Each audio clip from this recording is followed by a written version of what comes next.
Blood loss হয়েছে, 6টা stage আছে। আর চোখের এই জায়গাটা পুরো ব্ল্যাক স্পট আছে। সিটি করেছে, সিটি নর্মাল আছে।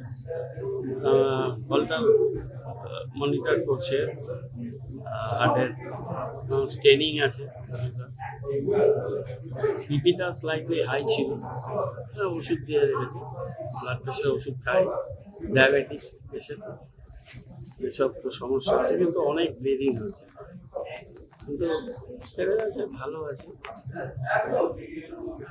ব্লিড চলছে। রাজ্যের বিভিন্ন জায়গায় তো বিরোধীদের সংজ্ঞা আলাদা, আমাদের এখানে আপনি খবর দিয়ে আসেন।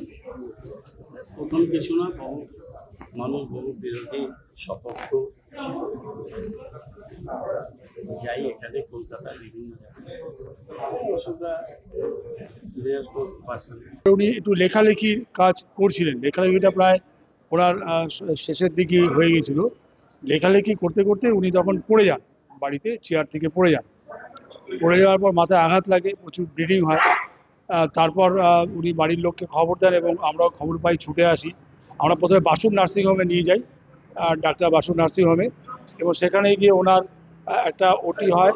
সেখানে ডাক্তারবাবুরা তাকে অপারেশন থিয়েটারে নিয়ে গিয়ে তাকে সেখানটায় প্রাথমিক চিকিৎসাটা করেন, এবং তার পরবর্তীতে তাকে আমরা অশোক ভট্টাচার্যকে আমরা তারপরে নেউটিয়াতে নিয়ে আসি, এবং এখানে এখন উনি ভর্তি আছেন, অবজারভেশনে আছেন। ফলো করুন সংবাদ প্রতিদিন ডিজিটাল।